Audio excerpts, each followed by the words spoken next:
Hello and welcome to the Ice Guys. This is the show that takes you into the world of the National Hockey League. Every game, every day, from a betting perspective. With pro sports handicappers, Ian Cameron, Alex B. Smith, and various guests from the world of hockey and sports betting. And now, here's your host, Ian Cameron.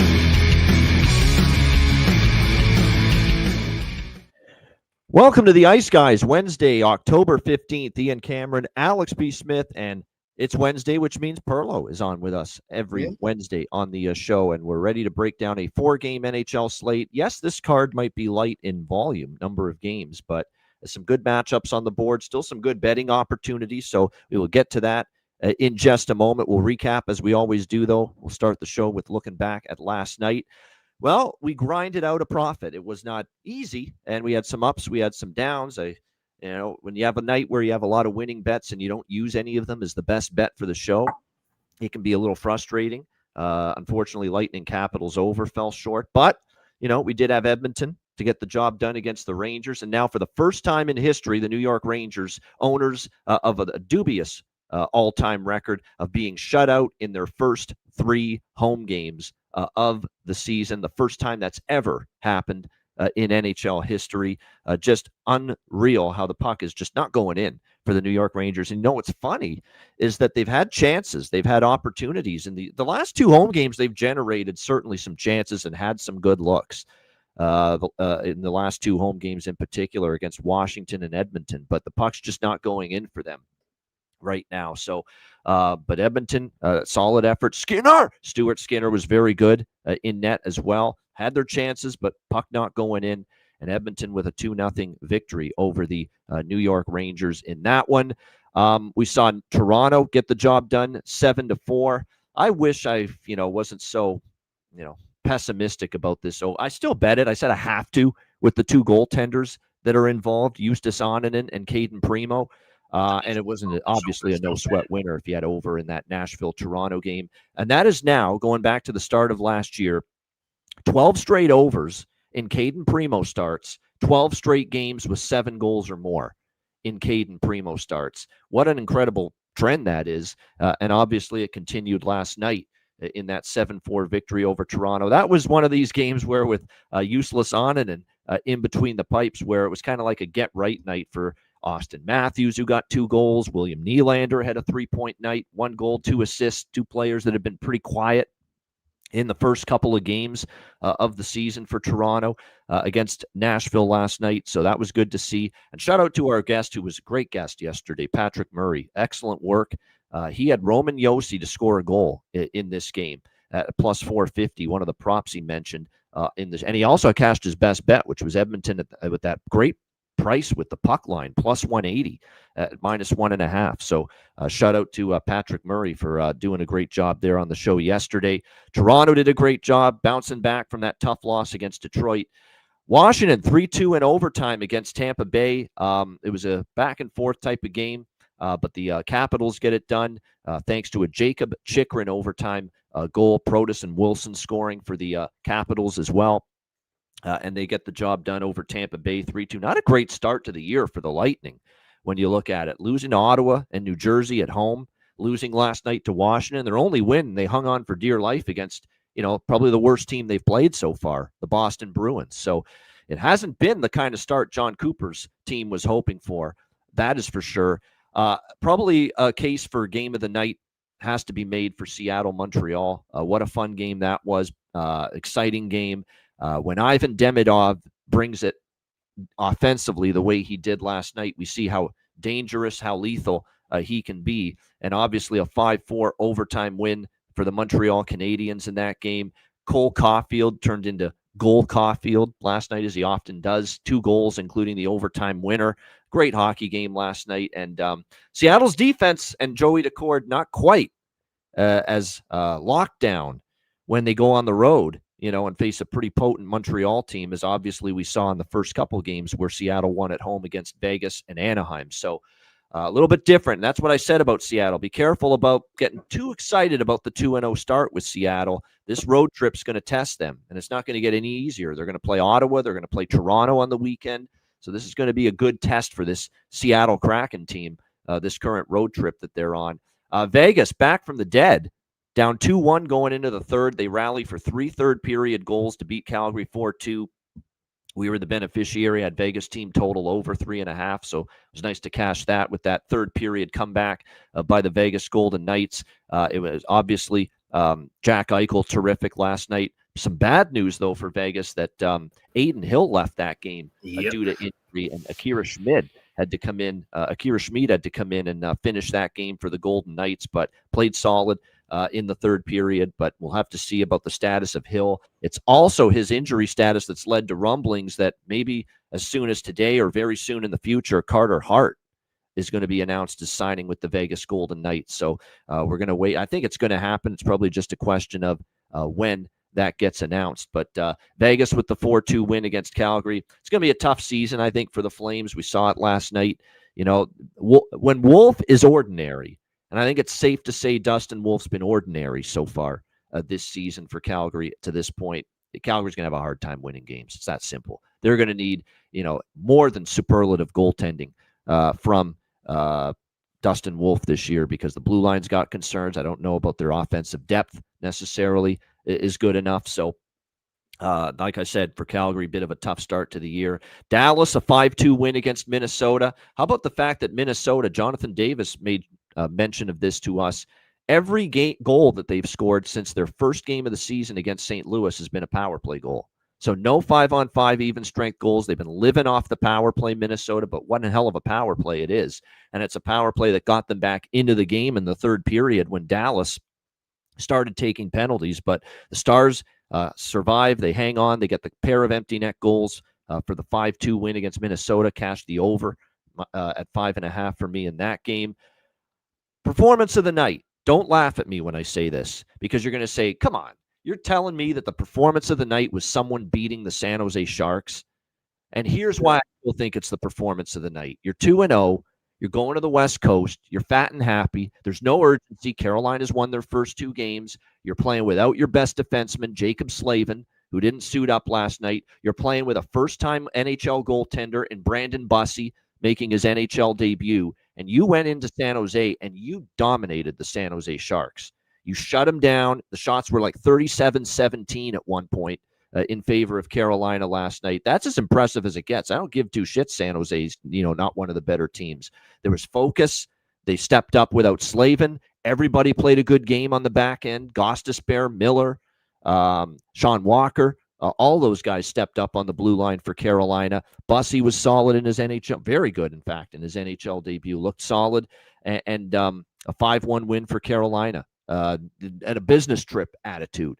That's what impressed me about it. We're going there. We're taking care of business. None of this crap, which we see from time to time, where you play down to your competition and the superior team lowers their level to the inferior team. That did not happen last night in that Carolina-San Jose game. And I made the quip on Twitter X. I'll mention it again here. Alex Nedeljkovic, who, of course, facing his former team in net for San Jose last night, he must have been thinking, geez, I remember what it was like when this great team in blue line made me look good. You're enjoying the benefits of that right now, Brandon Bussi. I miss those days. Something along those lines. And here's Alex Nedeljkovic once again getting lit up with this young San Jose team in front of him. So, like I said, how things changed from his days when he was with Carolina, and he had that strong, impenetrable at times blue line, playing in front of him. So, nice win there for Carolina. No Slavin, no problem. 5-1 win. And then the end of the night, I said this to our group, that Anaheim's top 5 team as far as most fun team, most entertaining team for me to watch in the NHL right now. Anaheim. They have been fun to watch. The way they zing that puck around on the power play. Now they have a legit player in front of the net that can finish some of these great passing plays and chances. And Chris Kreider, who is a power play magnet, 2 power play goals for him last night, and a 4-3 win for the Anaheim Ducks over the Pittsburgh Penguins. So nice to close out the night with a Ducks team total over winner. And like I said, this Anaheim team, they're fun to watch. And after that tough loss to Seattle, where Joey Decord kind of goalied them, they've bounced back, and they've scored 11 goals now in their last 2 games. So Anaheim, a fun team to watch. Still got issues defensively, and they're still going to work to become a better team in their own zone away from the puck. But Anaheim, a fun team and an improved team. Good to see it. Joel Quenneville getting his first win at home. Anaheim winning their home opener. I like that Jay Woodcroft's, an assistant there. That was a nice hire by Coach Q. And they did a segment, too, during the Ducks broadcast where the Duck masks, by the way, were great. Those were really good. Henry and Susan Samueli, one of the more underrated owners in the NHL and in sports. They're very good people, it seems like. They've done a lot for the community, the Orange County area there, as far as community work, fundraising, charity stuff. They do the right thing usually as far as we hire hockey people and we get the hell out of the way. We don't try to meddle. They never get involved commenting to the media about the team, good or bad. That's how it should be done. So shout out to the Samuelis here, longtime owners of the Anaheim Ducks. Alex, your thoughts on a busy Tuesday? So if you follow Patreon, of course, I did end up adding Anaheim regulation to the card. That was kind of a late ad. And, looking back, and I completely missed it at first, the record of Anaheim in home openers, now 23-9-1 as a franchise, and on a 12-0-1 run the last 13 years, dating back to 2014. They are by far and large the strongest team to back with in a home opener. So the cash that was really nice. But like I said, just an interesting night. Definitely going to, and I'm making this note now, and I was looking at everything that's changed with the goalie charts and the power rankings. There'll be a big update tonight with both charts and rankings. Rankings don't get updated as often as the actual, of course, charts do because, of course, you have goalies injured, goalies getting moved. We had a goalie picked up a waivers today, so there's a lot of movement. And like we said, we saw with Aiden Hill being the biggest injury, and now we got to see what happens with him. Of course, if they do sign Carter Hart won't be eligible to play until December 1st, so they'll have to make some call-ups or some other things in the meantime if he's out long-term between now and December. But that's just a mess of a situation, and it's good for Vegas to at least get through and come back and get the win in that game. It's tough to deal with an injury like that when you have a star player or a key player and come out in the middle of a game, especially in the spot where, Calgary kind of had some momentum and some buzz. So for Vegas to take advantage of that and get the 2 points there, but now they got to deal with being down their number one goalie, which is not ideal for them at the moment. Looking at that Dallas-Minnesota game, that was a great call by us with the Dallas team total over. They were just buzzing and rolling, and we just knew with this defensive breakdown, which is odd for Minnesota, right? That there's one thing that we usually say with Minnesota, okay, well, at least they're going to be responsible defensively. Now, the goaltending may not be the best. The offense can be streaky, but they usually, if they're healthy, play well defensively. Now we're seeing defensive breakdowns, and that's not good. And you talk about, I know, Ian, you're quite critical of John Hines, even though he did a great job last year, but just as an overall head coach of his body of work. He's not the kind of coach to be backing with a team that would have to go up and down in games, right? And the Wild aren't the kind of team that you want to bet on if they're having to win games 6-5, 7-5, because their offense has never been consistent enough to hang around. Now, that's aside from Boldy and Kaprizov, the two guys that you can seemingly bet on every night at this point with the Wild to either get a point or a goal. But the rest of the guys will still have to kind of come through, and you're going to have your depth scoring really shine if your defense is not standing up and your goaltending is not standing up. And Gustafsson giving up soft goals and rebounds that are uncharacteristic of him. You wonder, he got the money, he got the contract. Has he settled in a little too much? And, needs to kind of wake up a bit and realize, hey, you got to be a number one goalie. You still got a job to do, not just counting the cash you got. Seattle, Montreal, the fun game, going to overtime. Right size, wrong shape. We got the draw. We were hoping for a Montreal winner in OT, but it was Cole Caulfield who got the game winner, not Juraj Slafkovsky. So close yet so far on that one, but nice to hit that draw for sure in a back-and-forth game. That's what Montreal does, right? That's a team that they don't quit. They don't give up. They're a great team to back live. I cashed a couple of next goal props in that game and actually grabbed a plus 400 money line with the Habs at one point. So that was a good game personally for me live. And just last on the list of games that I got to watch, I did watch Nashville and Toronto. Like I said, I love that Nashville team total over. Knew that wasn't a spot to back as far as money line goes because they say you just can't back on it. These were two bum goaltenders, and it showed. And it was funny because that game was never really out of reach for Nashville. Even when they got that third goal, fourth goal, it still seemed like, oh my God, if they keep pressuring. And Roman Josi, like I said, was a great shot that he had from the point. He had about 5 shots in that span when he ended up scoring that goal. He was determined to get one in the back of the net. So it was great for our guests to cash with that plus 450 ticket. But fun night of action, and look forward to these 4 games tonight. Yeah, no doubt. The OC prop was great from Patrick. Great call. And the goaltending was just so subpar. I mean, Caden Primo at times lost track of the puck. I mean, that one goal that Toronto scored, useless on it, and I don't know what he's doing. Like, Bobby McMahon shoots the puck, it comes right back to him, and then the slow-ass tortoise-like reaction in net from Onanen, and it's like, what are you looking at, man? And the puck came right back to him. Where the hell did you think the puck went? And he's slow reacting, and the puck beats him on the short side between his pad and the post. It's horrible goaltending. You have to stop that. That's all there is to it. You have to react quicker than that, for crying out loud, to it, and he couldn't. Of the 64 opening night goaltenders, I would rank him 64th. I think he might be the worst goaltender in the league as far as pretty good, pretty bad. He's supposed to be a little bit better than that. He's shown at times, but not enough times, in my opinion. Perlo, your thoughts on last night? Yeah,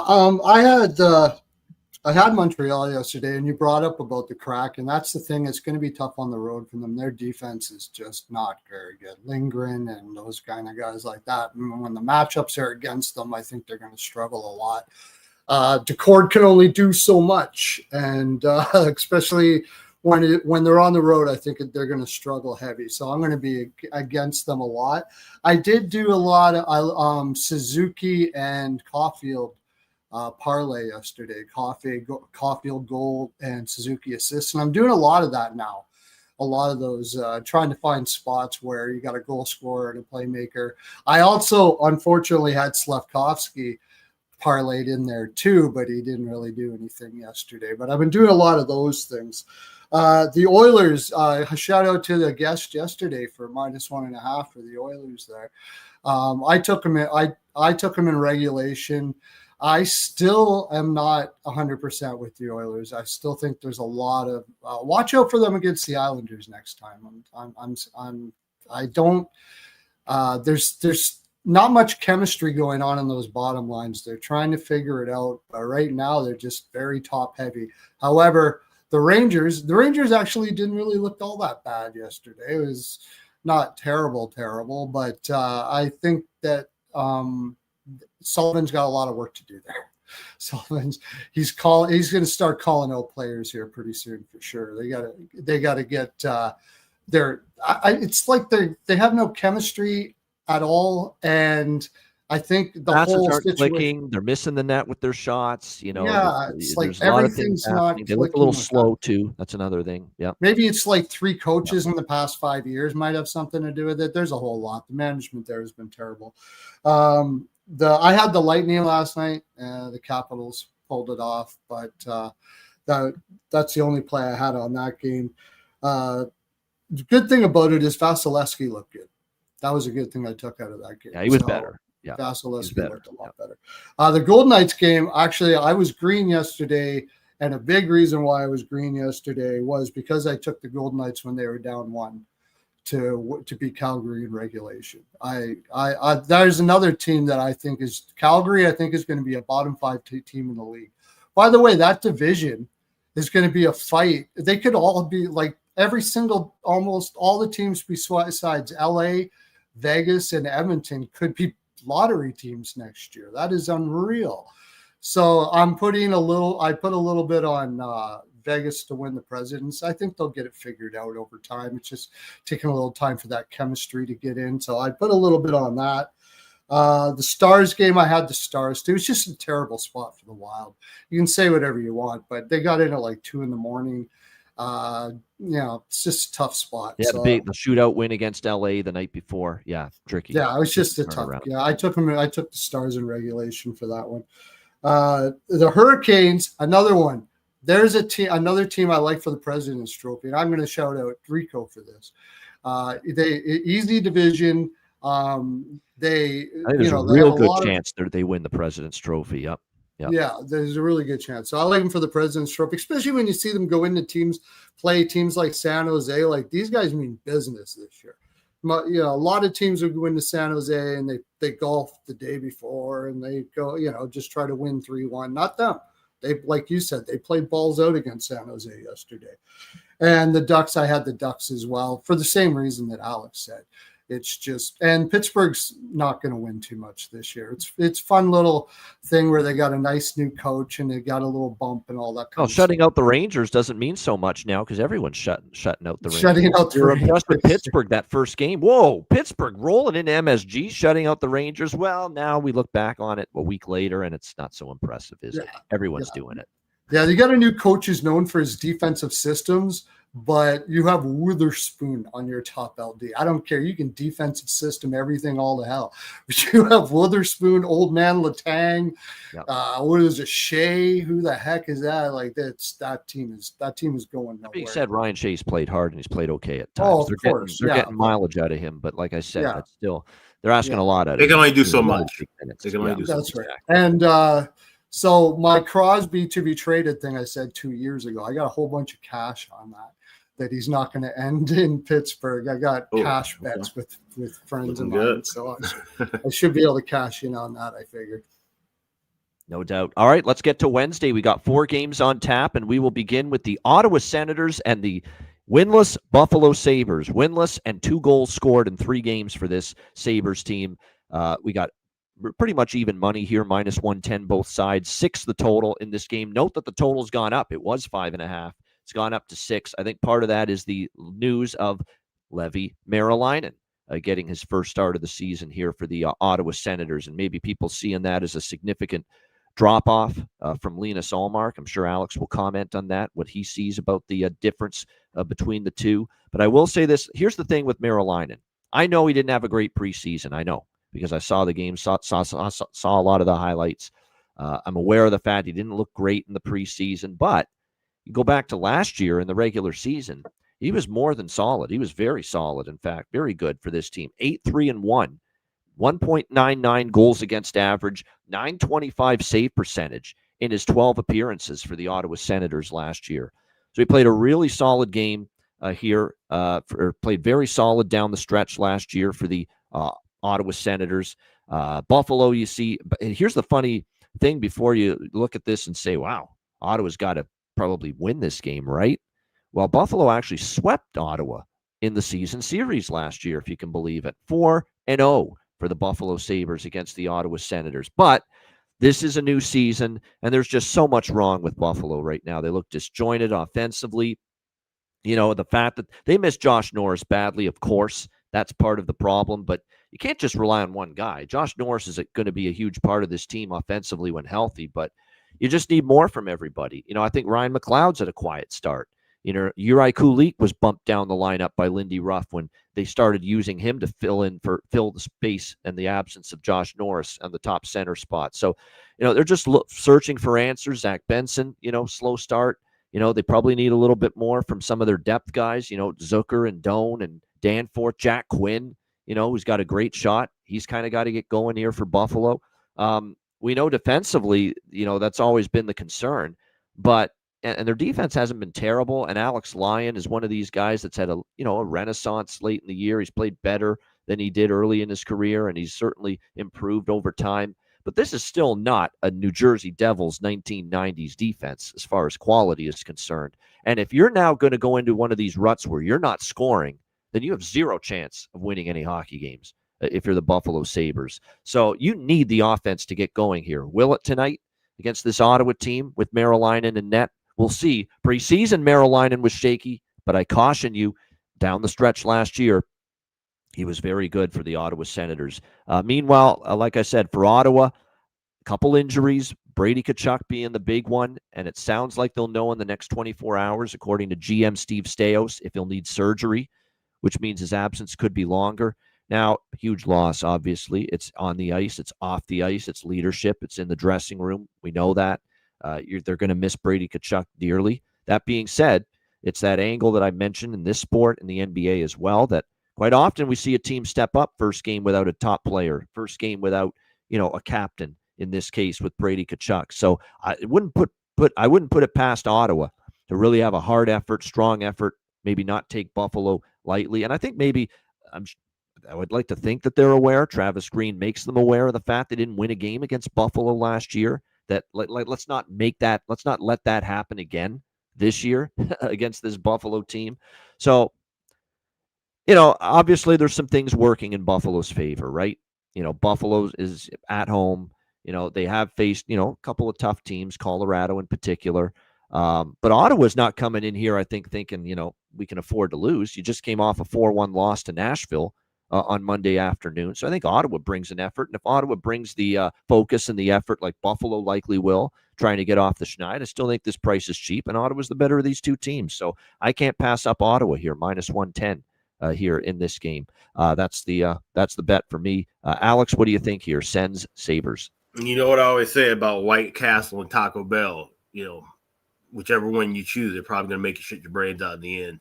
This is a draw for me, plus 330. There's no way I can back Buffalo, honestly, with money and say that they're going to win a game right now. I can't back Ottawa right now either. I just don't trust them. This seems like a spot where they should win 5-2, and they will make this like pulling teeth, and it will be 2-2 in overtime. Probably even a shootout. Now, I did take a shot with an overtime goal scorer, although I got a feeling this could be, like I said, a shootout game. But I'm going to go with 100-1 with Jason Zucker to end it. But I do like the draw here at plus 330 more than the overtime goal prop. All right, there you go. And Alex has already hit one of those overtime goal and combo bets at big prices, overtime game-winning goal bets. So make sure you keep an eye on that. We do have some lineup shuffling here, by the way. Drake Batherson, it's not all bad news. Drake Batherson is back here tonight for the Ottawa Senators. So that's big. Obviously, they can put him right back in the top 6 with Dylan Cousins and David Perron. Dylan Cousins' goal prop is probably worth a look going back to Buffalo, his old team. So, Dylan Cousins might be worth a look for going to the back of the net. Michael Amadio is now with Stützle and Zetterlund on the top line. So, Michael Amadio, might have a little player prop value for the Ottawa Senators here tonight in this game. Shane, I do that too, Robert. Don't feel bad. I think I've called him Shane Doan once before, but I know you're talking about Josh Doan, obviously, for the Buffalo Sabres. Yeah, I don't think that's a bad option here for Buffalo as far as props go. I think if Benson can get going, there could be some value on a guy like that. He's playing with Tage Thompson and Alex Tuck tonight. So, Zach Benson props. I don't mind looking in that direction, him being on the top line tonight. There's some value there as well. Perlo, what do you think? Ottawa, Buffalo.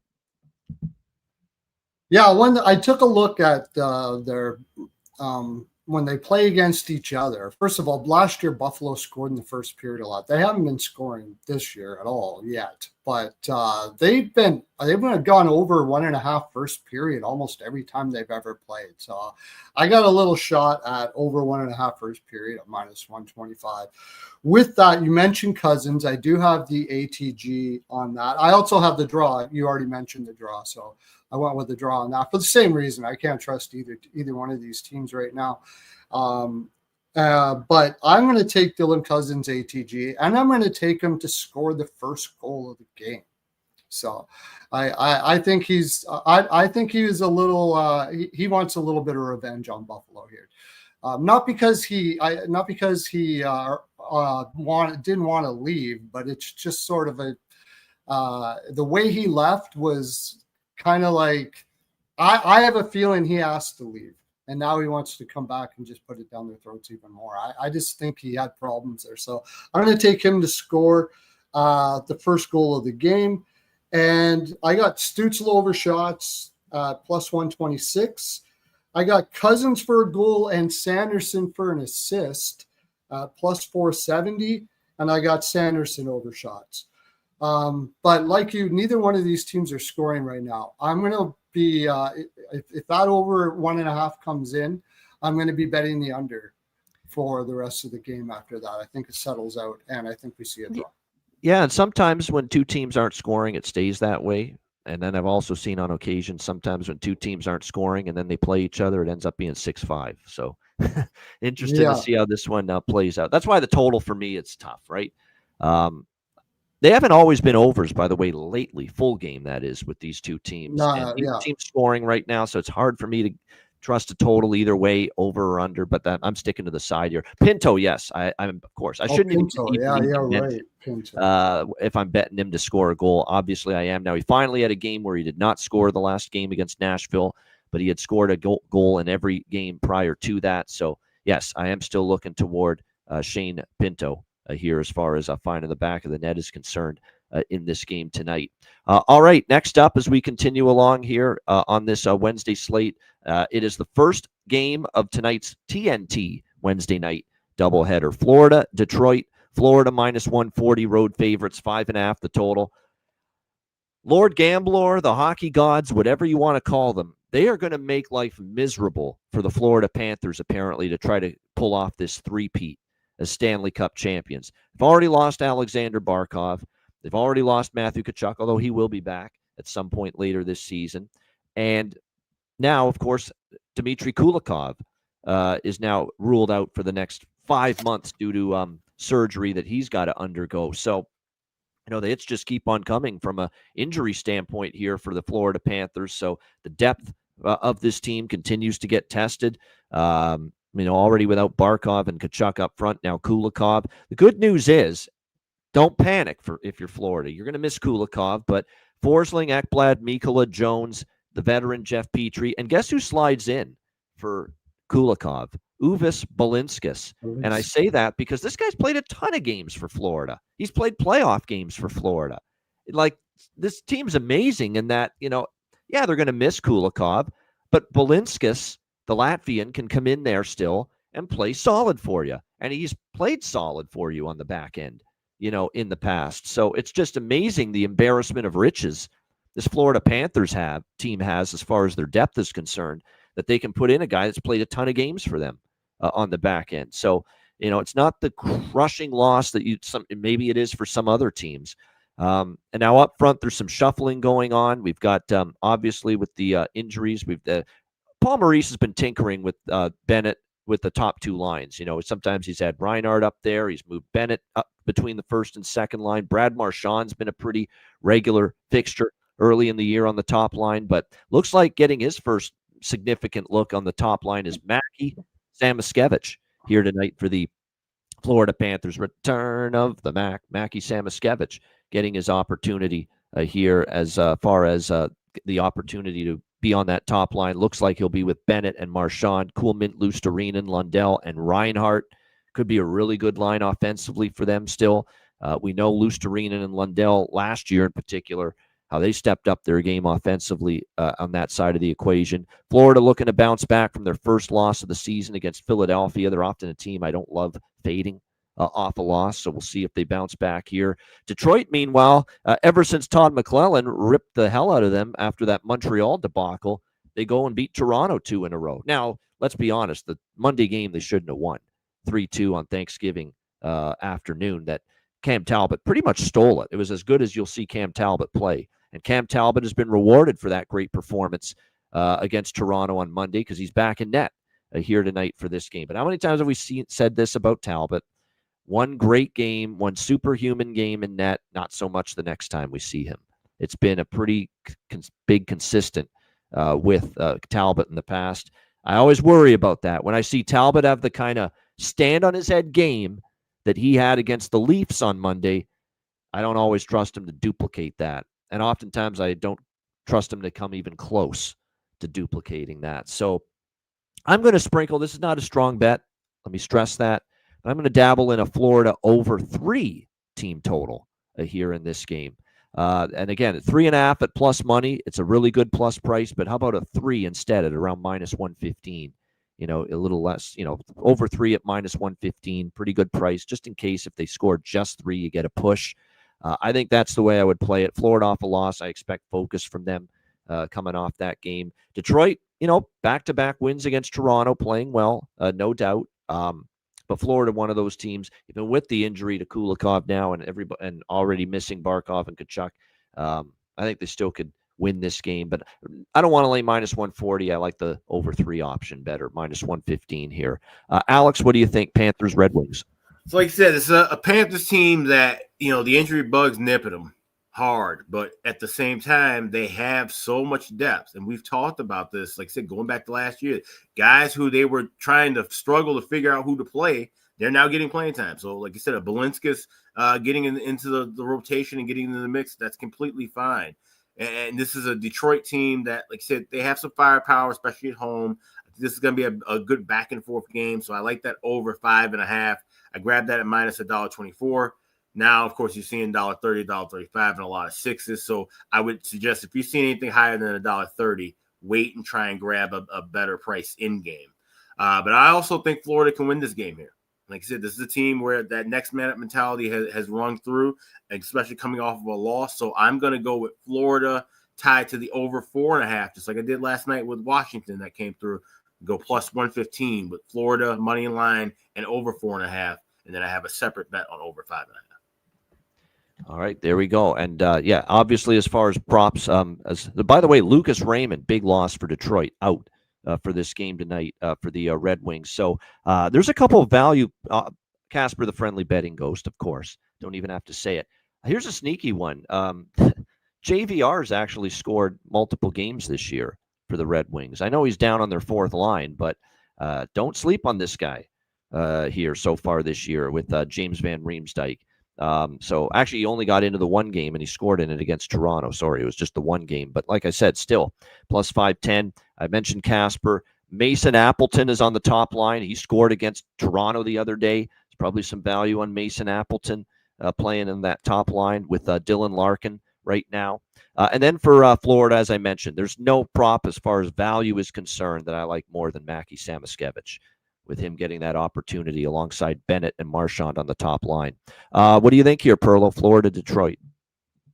You guys made a lot of great points there. I didn't even think about the Florida over 3. I think I like that one. Appleton up there on the top line is good. And of course, I will take Samoskevich. I did not know he was going to be in there. But my take on this is, believe it or not, I actually think this is a letdown game for Detroit. You do 2 monster wins against Toronto like that, and they didn't really deserve the last one, and they know that, but they're still going to be up on a super high. And there's one thing that Florida, I think Florida, if there's one team they hate more than Tampa Bay, is probably Toronto. And now they're going up against a Detroit team after a loss against Philadelphia that just beat Toronto twice. Just a little bit inside, I think they want to win this one just to say, yeah, you guys aren't good. You think you're good, but you're not good. I like Florida here quite a bit. I'm not worried about the injuries. They're a system team. They play an amazing system. And Detroit's biggest problem is they have not figured out a system. They're as next man up, as plug and play as it gets right now in the NHL. Yeah. Florida. Yep. Yeah, like it doesn't matter who's in there. They've been playing together for a long time. Maurice has a beautiful system that they play, and they all play it extremely well. And I think they want to beat Detroit here. So every game in the last 10 years, 10 games that they played Detroit and won against Detroit, Detroit has not scored more than 2 goals. So I am taking Detroit team total under 2.5. I am going to take that. Well, hopefully we all get it here because Florida beats them like 4-2 or whatever. We get the over 3, we get the team total under, and we get the over 5.5. So I'm going to put a little bit on Florida on the puck line here. I really think they want to take care of Detroit. And without Raymond in there now, not just because he's that good, now you're talking about a whole new line that hasn't played against each other very much. It's hard. The chemistry's all off. And I don't see anything in their lower lines except for Van Riemsdyk that just got on a bit of a roll that is going to be able to score for them. So I think Florida is going to take this one. They have New Jersey the next day, and I don't think they care about New Jersey so much. This is an opponent within their division. They tend to like to trample on opponents in their division when they can, and if they lose against New Jersey, then that's fine. So I'm going to take them puck line.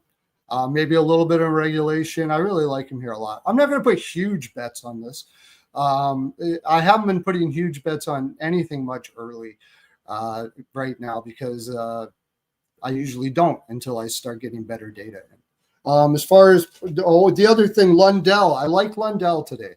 I think Lundell, it's a good step-up game for him, and you can get him at plus 360. I also have Reinhart over 2.5 shots at minus 135. That's gold. I mean, Reinhart to get 2.5 shots. I was going to say, does it take much for him to have 3 shots on goal? Yeah. Most nights, not much. Exactly. So, yeah, that's a good one. I really like that. Actually, I've got the prop tool in front of me now. I can actually look it up and see where he's at as far as shots on goal is concerned. Let me see here. Florida and Detroit. Yeah, Reinhardt's gone over 2.5, 5 straight, dating back to last year. Yeah. And every game this year, he's gone over 2.5 shots. Same thing with DeBrincat. DeBrincat's gone over 2.5 shots for Detroit. Gone over. I don't like taking shot props against Florida. They're too good of a shot suppression team. Though, right. So. Correct. Yeah, but but by the way, that's I'll talk about that later. Okay. Yeah. That's a good one, though, as far as Reinhardt over 2.5 when he's gone over.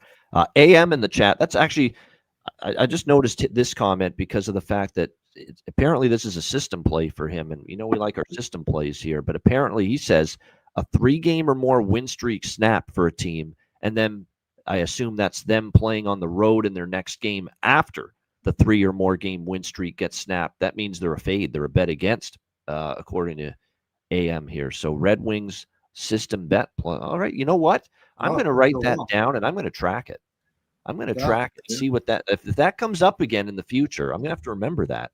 If there's something to that it ends up being a winning angle. So that's 3-game or longer win streak getting snapped. And then in the next game, you're playing on the road. Very interesting. We have to keep an eye on that. I always look for these, that's systems that, and I guess you're right. When you have a long win streak, because 3 or more games is a little bit of a longer win streak, you sometimes are a little bit disappointed, and maybe because you're on the road, it's not as easy to get back up again and play the next game after, you see a longer win streak snap. So maybe there's something to that, but I'm definitely going to track that. I'm moving forward, see if there's anything to it. No doubt. All right, Calgary and Utah. We've got Utah minus 220, home favorites. The total here sitting at 6 across the board.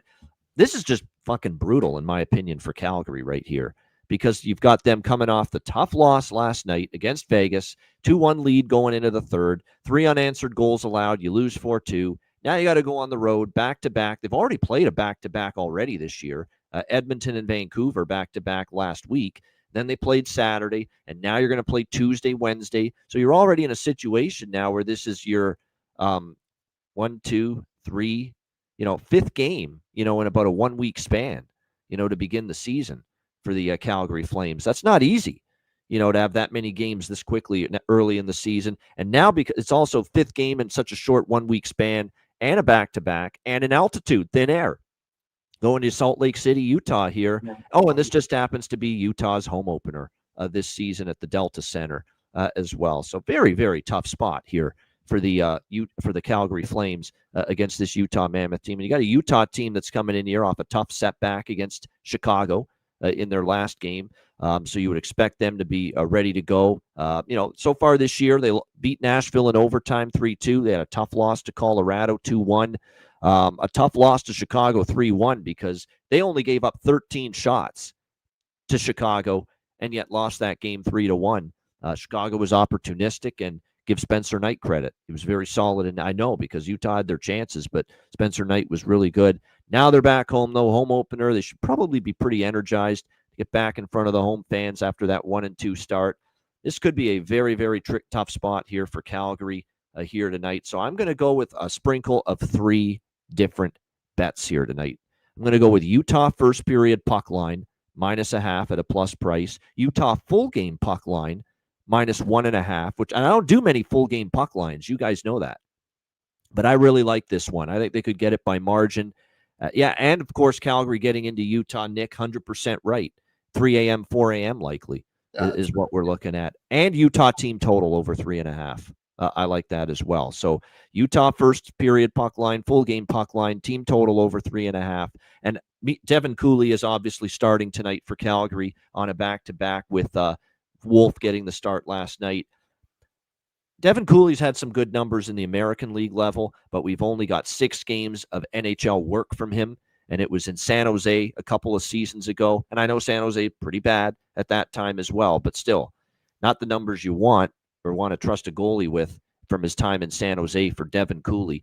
.870 save percentage, 4.98 goals against average for Devin Cooley in San Jose last year. And how many starts did he get? 6 with San Jose that year. So on almost a 5 goals against average for Devin Cooley in those games. So tough spot. Utah not only off a loss and losing 2 or 3 on that road trip, but their home opener too. So yeah, I think Utah by margin here tonight. Alex, what do you think? Calgary, Utah. If you go all the way back to the Calgary season preview show I said Dustin Wolf might end up getting about 90% of the wins for Calgary because I didn't trust anybody who was behind him. So we're looking to fade Devin Cooley or Prosvetov or whatever bums that Calgary tries to draw in on a night after Wolf is played, and this defense is abysmal. So give me Utah team total over 3.5. I got minus $1.15 last night. I like it all the way up to $1.30, and I laddered Dylan Guenther goals. So I have 1 goal plus 170. That's now down to 150, 155. I have him to score 2 goals at 10-1. I have him to get a hat trick at 60-1. I like it. Dylan Guenther goal is on the card. Maybe I should maybe consider doing that too. This feels like a game where he could pop for multi-goals in this spot. It's very possible. Obviously, I've already bet him to score 1 goal, but yeah, I might go with the multi-goal and the hat-trick sprinkle too. This could be a night where it's a feel-good, get your offense going kind of night here for Logan Cooley, for Dylan Guenther, for Clayton Keller.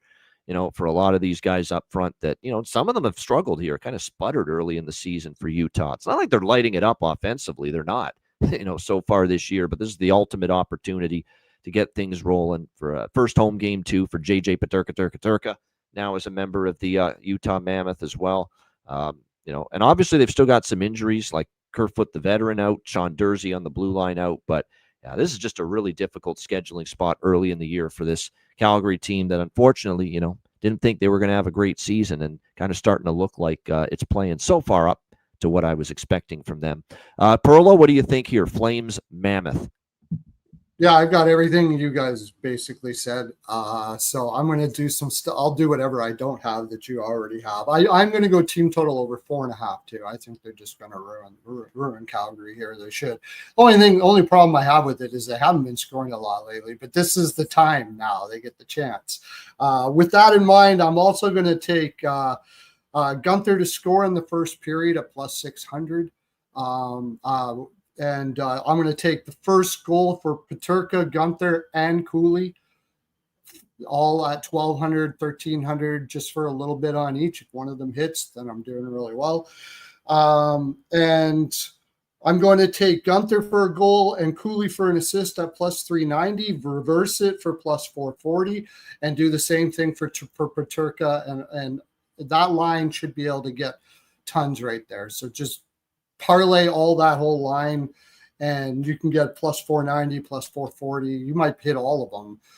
I've been doing a lot this year, like with Minnesota, with the Rossi, Kaprizov, and Boldy line. That's been hitting really well for me. So I'm going to do that here as well. Is there anything else I didn't know? There's only one thing I will say for Calgary. Anderson, and you don't have to do it today because it's probably going to be a struggle for them, but Anderson over 1.5 shots at minus 142, that is a year-long play. So I'll just tell you that right now. You can hit him. He hits 9 out of 10. He did it all last year. He's already doing it this year. Anderson for Calgary over 1.5 shots. And the beautiful thing about him is he never gets 5. He never gets 4. So it never gets juiced. And you're sitting at minus 120 to minus 140 the whole time. Just keep on playing that all along. So, yeah, no doubt. This could be one of these games too, like Jack McBain. I'm looking for some, Carconi maybe, Krause. Yeah, you could get creative. Some stuff. This is get your cookies night. Get off the Schneid night. In my opinion, for that's a good idea. For a lot of these, maybe Utah Barrett Hayton might actually score. Yeah. Also, I forgot. I did take Utah to score 2 goals in the first period too. Yeah, Barrett Hayton too. Yeah, all these guys. Cooley. Yeah, Krause, McBain, Carcone. Get creative. You could be going. You could be seeing some of the depth guys scoring tonight too for Utah. I might even dabble in an alternative team total tonight for Utah, like go 4.5 or even a nice plus price. Yeah, I did. Yeah, I took it. Yeah. Just feels like a very difficult 3.5 forward MGM. And then you top it off all off. And Calgary, I think, is clearly seeing that this is a rebuilding team right now. They got a bunch of veterans on there. Like, this is not, their heart's going to be not in it as much as possible right now. So the 2 games in Utah last year, by the way, between the Flames and the Mammoth, well, they were the Utah Hockey Club last year, but they're the Mammoth now. 8-2 Utah over Calgary last year when Calgary made their 2 visits to the Delta Center. The combined score was 8-2. One game was 5-1, the other was 3-1. That might be the final of the night. There you go. Yeah. So 8-2 for Utah. Combine those together. Yeah. Just keep on live betting that game over. Yeah, and if it starts slow, maybe it takes a while for Utah to get going. Maybe Calgary plays real tight early just because, they're trying to protect Devin Cooley in his first start, and probably because they're trying to preserve their energy and their legs as well, being on a back-to-back. But if you get, value, I'm certainly going to be getting involved on a Utah team total over 2.5 in game if they start sluggishly offensively. Sure, definitely. And then floodgates open later and the legs start to, give out. That makes sense too, because they have been struggling to score already this year. So maybe they could start off a little slow. That'd be great. That'd be good. No doubt. All right, our final game for this Wednesday. It's the second game of the TNT doubleheader. Chicago, St. Louis. Blues -250, home favorites, 5.5 the total in this game. I'm on St. Louis. No, I'm kidding. I love the Blues. I thought I'd throw that out there just to kid everybody. I certainly wouldn't bet against them, but obviously -250. And in this spot, too, they're coming off 2 road wins, right? They had a loss against Minnesota in their home opener. They went on the road. They got right, beating Calgary and Vancouver back-to-back over the weekend.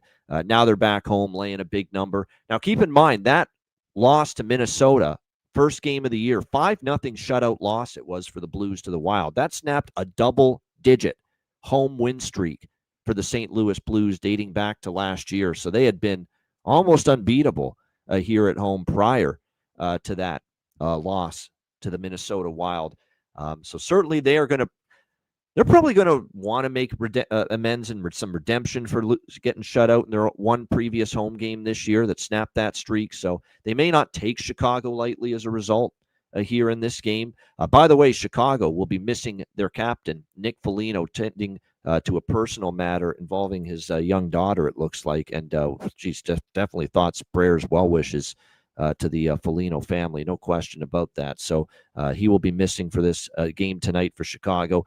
Good news for Chicago is they enter this game with a little bit of momentum and a little bit of positivity, positive vibes, maybe a little pep in their step. Their first win of the season, 3-1 against Utah on Monday night. I know Jeff Blashill said this team wants to be great in the postgame with some of his comments, saying that the work ethic's there. This team wants to get better, wants to be good. He even said it, not just good, they want to be great. So some interesting comments there from Jeff Blashill saying, the team's putting in the effort, in the practice, at practice, on the ice, in the facilities, as far as training regimen, all that, to be a better hockey team this year. And to be honest with you, I think I certainly agree with a good chunk of what he said, because if you look back, and I've said this before on the show, the Florida game, they could have won.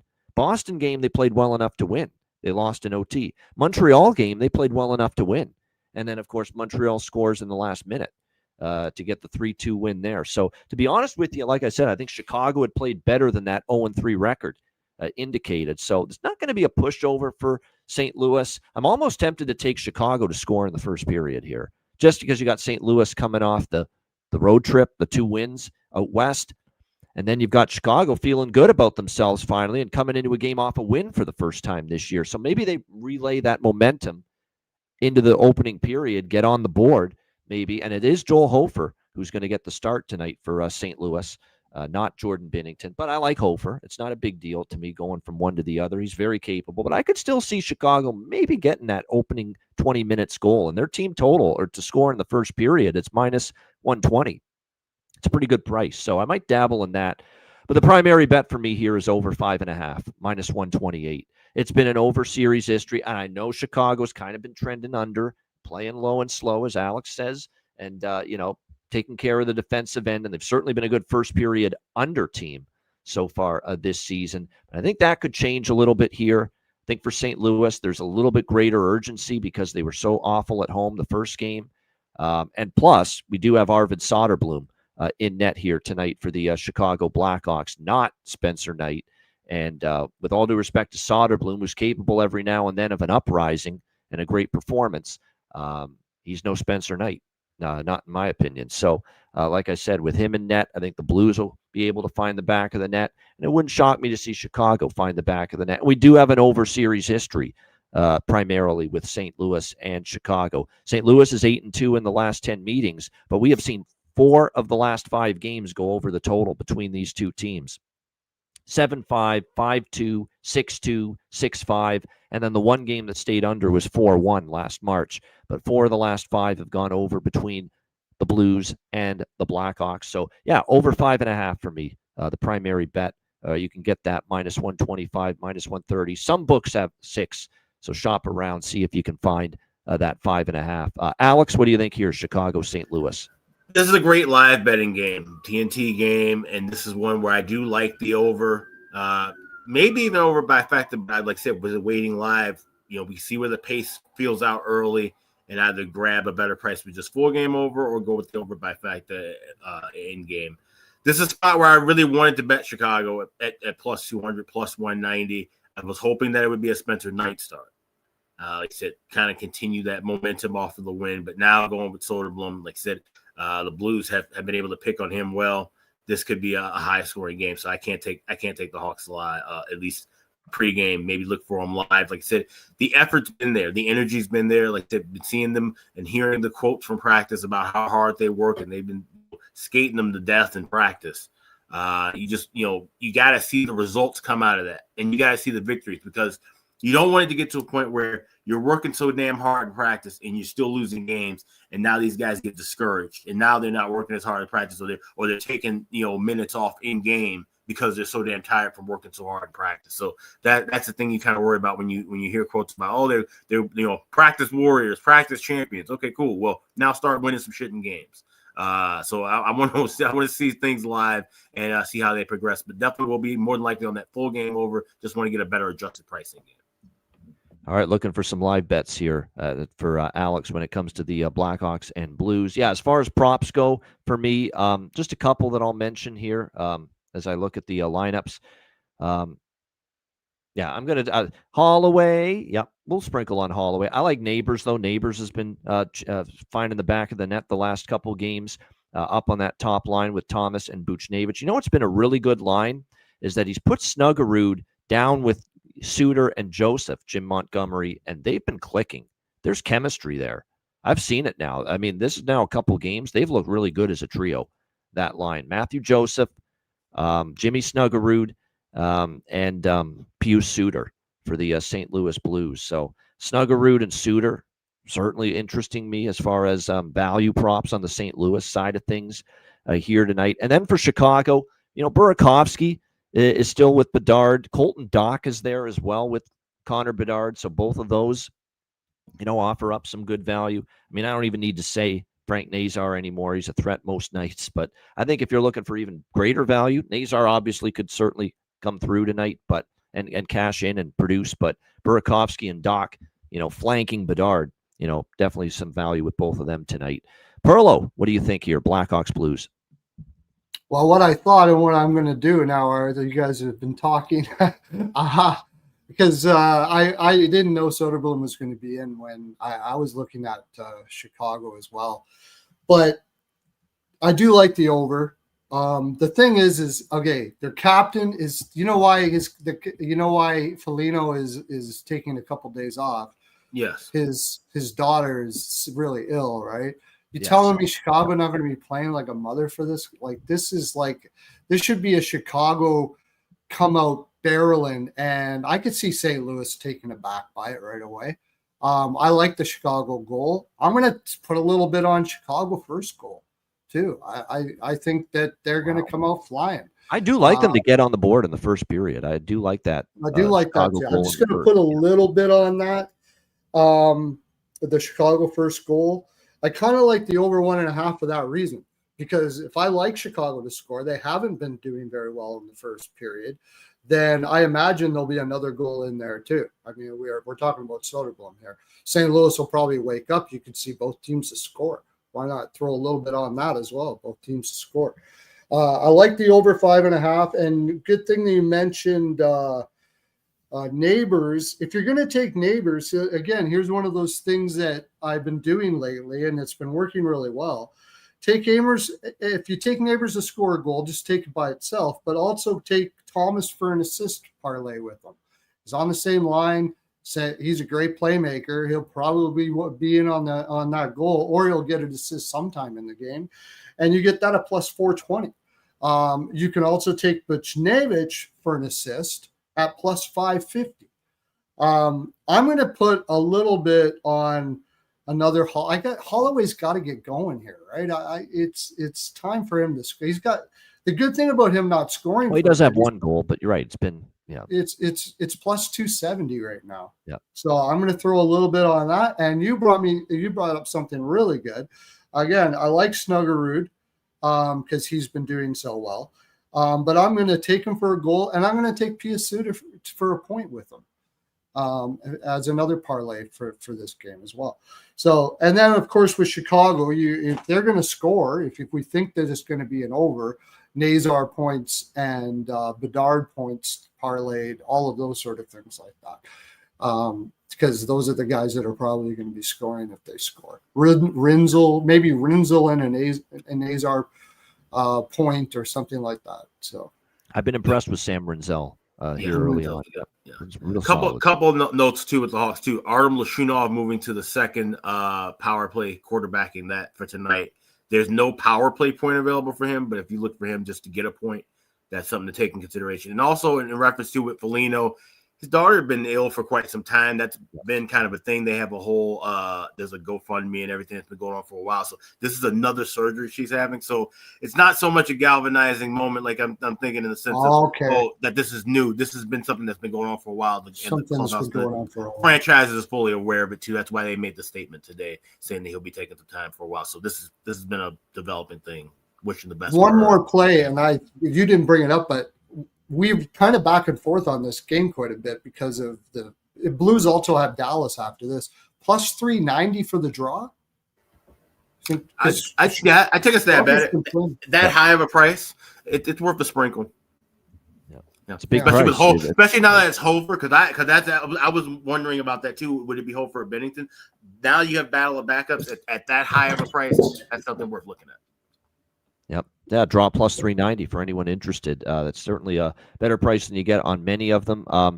Just a couple things. Suter, 8 points in 10 games versus Chicago. There we go. Suter. So there you go. He's had a good track record against this Blackhawks team, no doubt. So there's a couple that look. Yeah, Neighbors has 3 goals in 4 games versus Soderblom. Thomas has 4 and 6 versus Soderblom. Nathan Walker has 2 and 3 against Soderblom. Good stats there. And maybe Nathan my Walker mom might have a goal against Soderblom, though, so I don't know. Probably. A whole lot of people got goals against Soderblom. Okay, Grant. All right. Well, won't you be my neighbor? There we go, Jake.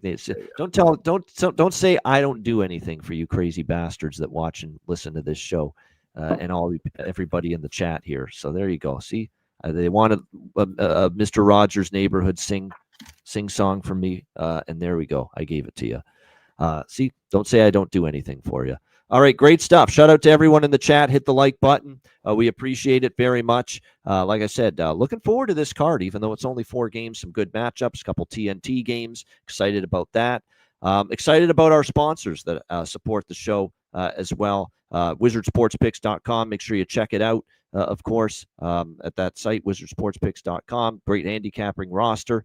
Patreon.com/Ice Guys, just $10 per month. The response has been terrific. People signing up at Patreon for the brand new season. We are excited about that. And of course, we got our daily betting card, sides, totals, player props every day posted on the page. We're trying our best to get the daily card and all the plays posted on the page by 6 p.m. Eastern, a little earlier than in the past, to give you guys time to get your wagers in before the games start. So make sure, again, you check it out, the daily card, $10 per month. And, of course, all the bonus content, too, goalie charts, totals charts, bonus, obviously, videos, shows, Players Suite shows that are exclusive to the Patreon page. And of course, I also want to mention it later in the year, not right away because of how hectic it is at this time of year during football season, but we will, of course, be rolling out a ton of exclusive live betcasts for Patreon members only throughout the course of the season. So that will be part of your Patreon membership as well. Some betcasts will be free for all, but some will be only available to Patreon members. So again, if you want access to those, make sure you sign up, get on board. Patreon.com/Ice Guys. Oh, by the way, live chat rooms too, which is great. Great to see the conversation and the discussion in the Patreon live chat rooms as well with our Patreon members. So check all of that out every single day, including the daily betting card. Just $10 per month. Patreon.com/Ice Guys. Also, check out the Ice Guys store, iceguys.myspreadshop.com. We've got everything you need, T-shirts, we've got mugs, we've got caps. Perlo, congrats. I know you're a grandfather now. We've got baby merch and kid merch. We've got T-shirts and bibs and hats for the little ones. We've got everything, and it's all available right now at the Ice Guys store. That's over at iceguys.myspreadshop.com. All right, good stuff. We got Bargain Bin Special of the night. Best bets coming up in just a moment, right after we hear from our great Ice Guys sponsors.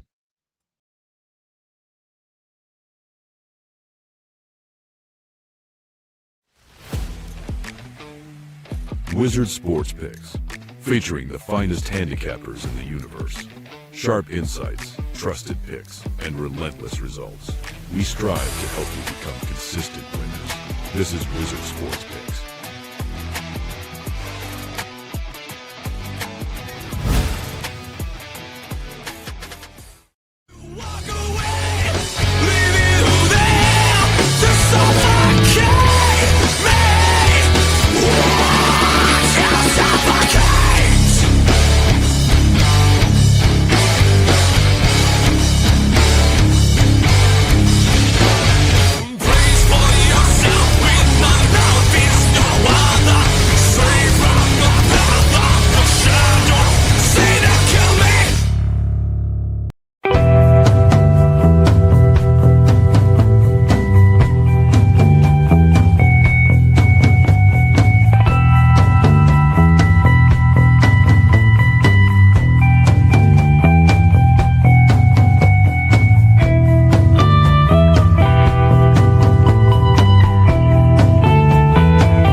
Kings and queens shop. All right, thanks to all our sponsors, and of course, RoyalCannabisShop.com. Check them out. Promo code Ice Guys, 20% off, and our brand new smoke sponsor of the show this season. All right, Bargain Bin Special of the night. We'll get one eventually from me at some point. We're close, but it'll happen. But still, nevertheless, it's early in the season. Still plenty of opportunities tonight, even on a 4-game card to choose from for Bargain Bin Special of the night. Alex, we'll start with you. What do you like for Bargain Bin Special? I got 2 Bargain Bin Specials, and they're both on the TNT games. So we'll start off with Detroit versus Florida. I like Gustav Forsling to get on the board for the Florida Panthers. You can get him anytime goal scorer at 11-1, the best price that I see available. So Gustav Forsling, anytime goal, plus 1,100. That's for Florida and Detroit. Game 2 would be Chicago and St. Louis. I'm looking at the Blackhawks, and I'm looking at Colton Dach. We hit with Kirby Dach last night from Montreal. I'm looking for the brother Colton Dach to get a goal. You can get plus 550 anytime goal scorer with him in Chicago and St. Louis. So that is Gustav Forsling, 11-1 in the early game on TNT. Colton Dach with the late game, plus 550. Those are my Bargain Bin Specials for Wednesday night. There you go. A couple of them there. Gus Forsling for Florida, 11-1. And Colton Dach, who's up on that top line with Mr. Bedard. Good value. Liking him as well for Bargain Bin Specials, 2 from Alex for this Wednesday. Perlo, Bargain Bin Special. I got 2 as well. And I'm going to go to the same game, the Florida game. I really like Lundell plus 360. I think that's just a great number for him. And I think he's going to have a great game there. And then I'll go to that little parlay I was talking about Gunther with the goal, Cooley with the assist at plus 390 in the Utah game. All right, my Bargain Bin Special tonight is going to be He's up on the top line with Bennett and Marchand, Mackey, Samoskevich. Return of the Mac. Mackey, Samoskevich, plus 325 to find the back of the net tonight for the Florida Panthers. That'll be my bargain bin special of the night. All right, best bets for this Wednesday. Alex, what do you like for best bet? The number's climbing, but it's still within a striking range of $1.25 to $1.30. So we're going to go with the Utah Mammoth team total over 3.5. Devin Cooley, he's not that guy, and I think Utah is going to expose him with goals galore. So Utah Mammoth team total over 3.5. That's my best bet tonight. Utah in their home opener, team total over 3.5, minus 120 to minus 130 range. Best bet for Alex B. Smith. Perlo, what do you like for best bet? I've got two, if you don't mind, and that was going to be one, but I also I really like the Utah puck line first period, so I'm going to take that at plus money, and Reinhart over 2.5 shots, because I'll be floored if he doesn't get over 2.5 shots today at minus 135. And you got a 100% streak in play there with that Reinhart over 2.5 shots, where he's gone over that in every game. That's a premium play too. That's my only premium shot prop today. So there you go, liking that. So Reinhart over 2.5 shots for the Florida Panthers for the other best bet for Perlo. My best bet, I'm going to go to that over 5.5 with Chicago St. Louis. 4 of the last 5 meetings have gone over the total. We're getting to 5.5, a good number. Blues have been scoring goals again the last few games, and Chicago might take some confidence with them that they finally won a game. And the Blues just might be a little bit sloppy in their own zone tonight coming off the road. And Hofer and net, I like Hofer. Still a bit of a drop-off from Binnington. Maybe not as much as some people think, but I think back and forth, both teams can find the back of the net tonight. I don't trust Soderblom. Soderblom has been lit up by St. Louis in the past, so I think both teams get enough goals and contribute enough to send the game over the total. So Chicago, St. Louis over 5.5, minus 130 for my best bet here for this Wednesday NHL card. Shout out to everyone in the YouTube chat. Hit the like button on the way out. Appreciate it very much. Yes, we did mention that during the Florida-Detroit game. There is no Lucas Raymond. Yep. We definitely got that out there to everybody. That big loss, obviously, for the Red Wings. All right, a reminder, the Ice Guys is live 7 days a week, Monday to Friday, 2 p.m. Eastern, Saturday and Sunday, noon Eastern. If you can't watch the show live, download the Ice Guys podcast in audio form on all major podcast platforms: Google Podcasts, Apple Podcasts, Spotify, Stitcher, iHeartRadio, Amazon Music, and more. Download the Ice Guys podcast when you can't watch the show live. For Alex B. Smith and Perlo, I'm Ian Cameron. Have a great Wednesday night. Enjoy the games and good luck. And we will be back with you tomorrow on Thursday, 2 p.m. Eastern, for another edition of the Ice Guys.